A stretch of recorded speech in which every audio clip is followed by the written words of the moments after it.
एकदम भिंतीवरती खिळा ठोकत होते आणि ठोकत असताना तो खिळा भिंतीत घुसत नव्हता. मग म्हटलं की आपण जरा आणखी जास्त घट्ट पकडूया आणि जोरात मारूयात. तर जोरात मारायला गेले.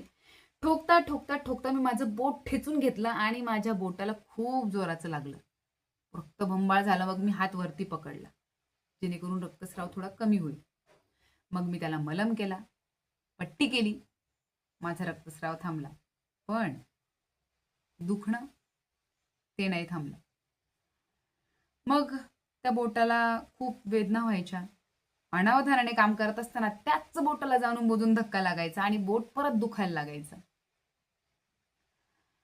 मार अगदी आतपर्यंत लागला होता, त्यामुळे हाडाला पण त्रास होत होता.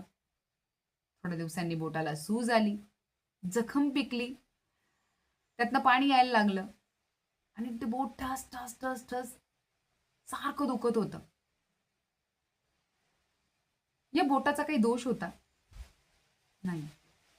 तरी पण ती जखम बरं होण्यासाठी 1-2 महिना काय तो कालावधी गेला असेल, ती बरी होईपर्यंत या बोटाने खूप वेदना सहन केल्या.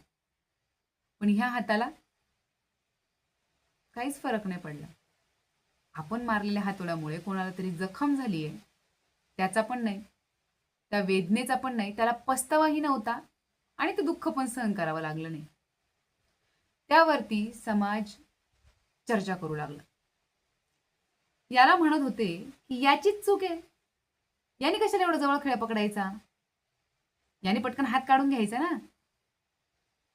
कोणी असं बोलत होतं तर कोणी कर्मावर दोष देत होतं. कोणी याच्याबद्दलही चांगलं बोलत होतं तर कोणी वाईट बोलत होतं. त्या मोरल ऑफ द स्टोरी ही की आपल्या बाबतही असंच काहीसं घडत असतं. समोर आलेल्या परिस्थितीला आपण कसे सामोरे जातोय किंवा परिस्थितीनुसार जे निर्णय घेतोय ते सर्वस्वी त्या प्रसंगावर, त्या परिस्थितीवर डिपेंड असतात. समाज बोलणारच आहे, कोणी चांगलं बोलणारे, कोणी वाईट बोलणारे. त्यातनं आपण ठरवायचंय आपल्याला त्या वेदनेत अडकून राहायचंय की पुढे जायचंय. सुखाचे क्षण आणि दुःखाचे क्षण यापैकी कोणत्या गोष्टीला आपल्याला प्राधान्य द्यायचे आणि दुःखातही सुखाचे क्षण कसे शोधायचे हे सर्वस्वी आपल्यावर डिपेंड असतं.